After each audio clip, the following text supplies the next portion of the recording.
Violet's parents have big dreams for their little one. They're considering opening a 529 account for her future education, but they're also wondering what exactly they can use the money in a 529 account for.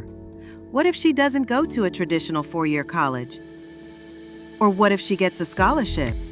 A 529 account with the education plan is about so much more than tuition. You can use the funds in a 529 account for all of these things. Tuition, no surprises here. You can use a 529 for tuition at any accredited university, including community colleges, vocational colleges, graduate or professional schools, and even some international schools. Room and board is also a qualified expense, as long as the student is enrolled at least half-time, which typically means 6 to 8 credit hours.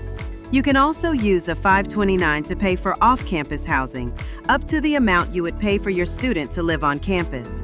Any amount above that threshold would not be considered a qualified expense. The expense of off-campus housing, including utilities and groceries, is covered up to the maximum of your school's cost of attendance. Books and supplies are also a qualified expense.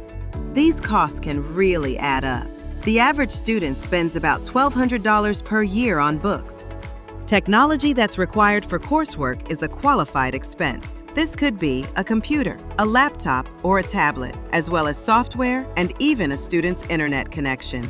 Up to $20,000 in tuition and expenses at K-12 schools. K-12 expenses include curriculum materials, tutoring, and instructional classes, fees for nationally standardized exams, dual enrollment program fees, and educational therapies for students with disabilities. Up to $10,000 per borrower can be used to pay back student loan debt. This is a lifetime limit that applies to distributions from all 529 plans. In other words, you can't take withdrawals from multiple 529 plans in order to bypass the limit. You can also use the funds in a 529 plan for apprenticeship expenses, including fees, supplies, and necessary tools.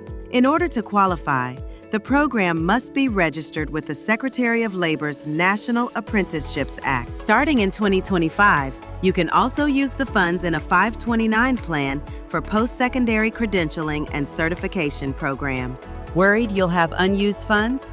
Families can roll over leftover 529 funds into a Roth IRA account for the beneficiary. There are a few rules to keep in mind, including the 529 account must have been open for more than 15 years, and there is a lifetime rollover limit of $35,000 for each 529 account beneficiary. This is a great option if you have unused 529 funds. It's important to keep your receipts and maintain good records for any withdrawal you take for qualified expenses. Violet's parents didn't realize a 529 plan was so flexible. They opened an account and are now making regular contributions. As for Violet, she just turned 4, and she's dreaming of becoming a nurse when she grows up. Learn more about saving for future education at theeducationplan.com.